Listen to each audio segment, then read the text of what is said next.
Alright everyone, I love it when my opinions age well, and my opinion on Tucker Carlson, which I've had for quite some time, is frequently criticized by people from maybe the non-left wing of the spectrum. He even some libertarians kind of have a soft spot for him, and I never have. And the reason why is obvious. Fox News is MSM. They can claim not to be mainstream, but they are. If you're working for the mainstream media and making a high seven, maybe eight-figure salary. I don't know how many millions he makes a year, but with his ratings, it's got to be a lot of dosh. If you're making that kind of money, there's an intrinsic aspect of control over your life that comes into play. People tend to live within their means, but very close to that line. Then you tell people, well, you know, if you don't muzzle this story, we can always cut your pay by half. We can let you go. And as Megyn Kelly learned the hard way, when you switch networks, just because you happen to have been a heavy hitter before, doesn't mean that you're still a heavy hitter because of the different audience demographics. But anyway, it's not just Cucker Carlson. It's all of these maniacs in the MSM right now, including, especially on Fox. I'd say Fox is the worst of them. MSNBC just comes out and says, well, Trump's got no evidence, he's a piece of shit. CNN just comes out and says, well, orange man bad, so we're not even going to report on it. Fox is doing this thing where all of their anchors are like, well, Sidney Powell and Rudy Giuliani, if they really want to, they can come and show us the evidence that they have. And there are people with such cognitive dissonance about Tucker Carlson in specific, but Fox in a more general sense, that they actually think that that's an attempt to be helpful in the legal sense.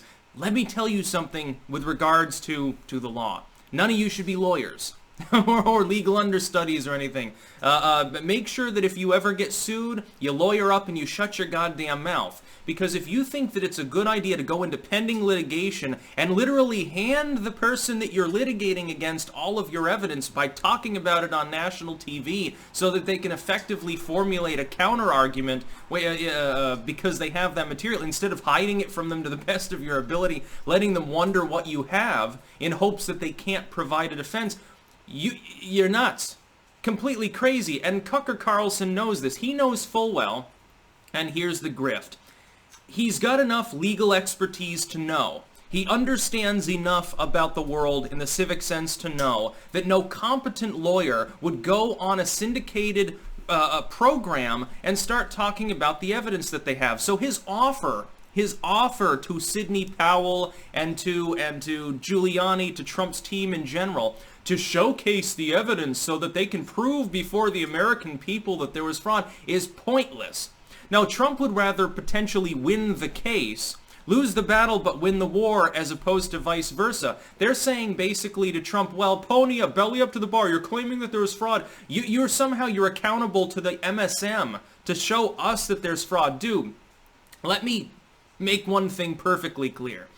Trump could show you transcripts of people from within the DNC coordinating with election officials and openly promoting fraud. You could have Bloomberg come out tomorrow and say, yeah, by the way, I paid a bunch of people for their votes. You could have George Soros tomorrow could flip. He's like, well, I'm old and, I want one last hurrah. I'm going to stab all the DNC people in the back because I've just gone completely apeshit. Here's a bunch of stuff from Dominion. He could do that. Half the population wouldn't even believe it. Orange man bad, cognitive dissonance. He wins nothing by showcasing this evidence anywhere that is not a court. By the way, did you know that the Pennsylvania Secretary of State, which is defending against Donald Trump, his legal team just quit in part as well? Could it be due to Alito's existence? I wonder why, because he's overseeing that in the more broad sense. You see, the individual justices still have purview in state cases to some extent. Not just in SCOTUS, they have other responsibilities as justices as well. These people are freaking out right now. They want to know what Trump wants, so they're going to use the lamestream media to pressure him to release any evidence that he has. Now, at the end of the day, could it be that we go into December, we march through December, it's January 20th, and we still haven't seen any proof positive and the cases fall apart? Yeah, that's absolutely a possibility. It's even a likelihood, especially in some of these states. I think Pennsylvania and Michigan are the ones that for the Democrats really are the most iffy. But there is pending litigation in other states as well. That's because the allegation that Giuliani made yesterday is that 300,000 votes was the win that Trump got in Pennsylvania. It appears, if we look at the number for what it really is, that that is essentially claiming that most of the late-coming mail-in ballots will eventually be thrown out by the judiciary. That is possible. They probably spent quite a bit of time gathering case material before the election even happened to try to persuade SCOTUS in order to invalidate those votes on the idea that it's not legal, on the idea that the state can at the 11th hour change the election rules and say, well, we're going to allow postmarked November 4th through 7th ballots to be counted. There's a reason why the court tried to tell them to segregate those. And that happened in multiple states, not just Pennsylvania. It appears, if we read between the lines of what Giuliani is saying, it's really more of a legal case involving procedure at the state level than actual outright fraud. There is an element of that. If you've got voting machines that show systemic irregularities, you've had multiple counties in Georgia with this, including in favor of Biden, by the way. You've definitely had it in Michigan. One of the first things that happened was 6,000 votes there flipping. If Wayne County's votes get thrown out, if SCOTUS acts and says, yes, indeed, these votes cannot be counted, they're being hand audited already. If it gets too late and it looks like it's too slipshod and there's no way to fully count them, SCOTUS may just unilaterally invalidate them. Therefore, Pennsylvania would go for Trump. They may do that for Michigan. It is possible. By the way, that gets him within striking distance of 270 right there. It makes it basically a dead heat election.